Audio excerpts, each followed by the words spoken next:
The Linguist's Last Translation. It was the night of the family reunion when I first realized the true weight of my obsession. The laughter echoed in the old house as I stood by the door, a ghost in my own skin. They were all there, my parents, my siblings, the cousins I grew up with, gathered around the dining table, their jovial banter a stark contrast to the chill creeping up my spine. Long since become a pariah in their eyes, a delusional outcast for diving into the abyss of lethal linguistics, a field they deemed absurd and unhealthy. But I had returned, not as the black sheep they had once known, but as a harbinger of darker truths. Years ago, I had been blacklisted for mistranslating a sacred manuscript. A simple error, they said, but that error had cost me everything. My career, my respect, my sanity. I became obsessed with a morbidly obscure dead language rumored to curse its readers. A language that twisted the mind and twisted reality itself. As I delved deeper into its syllables, I found whispers of horrors that transcended mere words. The world had laughed at my findings, ridiculed my claims, and called me insane. But here I was, having survived the horrors, and they would soon bear witness to the truths I had unearthed. Look who finally decided to grace us with their presence, my brother sneered, a cruel smile stretching across his face. I felt the familiar pang of rejection, but I pushed it down as I stepped farther into the room. They were all there, eyes wide with a mix of amusement and disdain.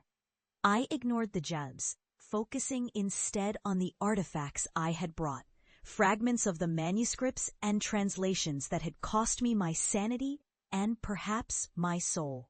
Can you believe this? My sister chuckled, her voice dripping with mockery. Still chasing shadows and ghosts? You should have listened to us. You're gonna end up in a padded room someday. The laughter rang hollow, echoing in my ears like the whispers of the dead. But I held my ground, drawing strength from the knowledge I had gained. They didn't understand. They couldn't. The language I had deciphered was not just a collection of ancient symbols. It was a conduit to a reality that lay beyond comprehension.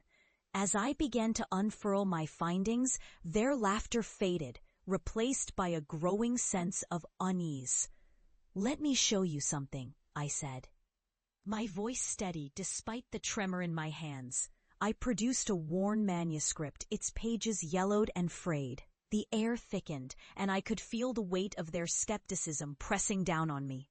I recited the incantation I had uncovered, the syllables dancing on my tongue like poison. With each word, I felt the room shift, the air crackling with a tension that sent shivers down my spine.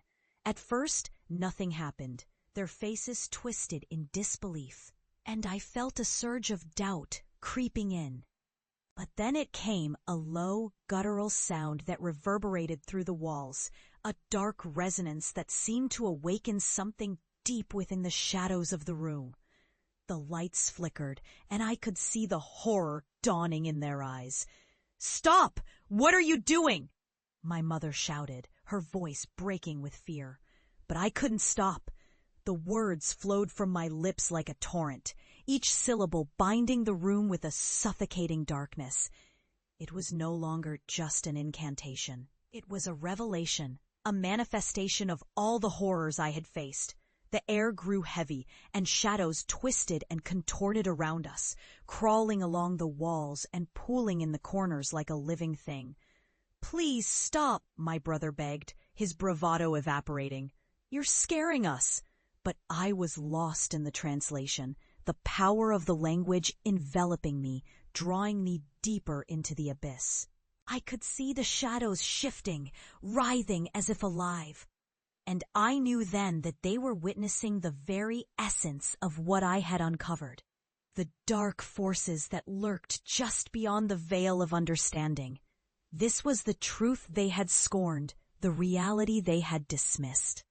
And then, in a moment that felt like eternity, The shadows surged forward, coalescing into a grotesque figure that loomed over them, a manifestation of their disbelief and my torment.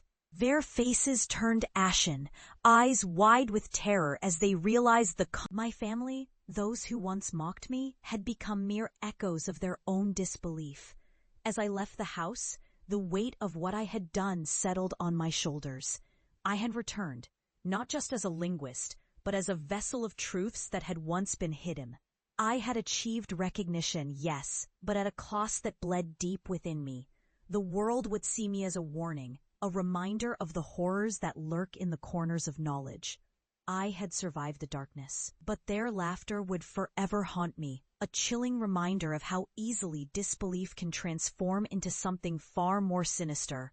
As I walked away from the ruins of my past, the shadows danced around me, whispering secrets only I could understand. I had become what they feared, and in the end, I was left with the chilling realization that sometimes the greatest horrors are born not of madness, but of the refusal to believe.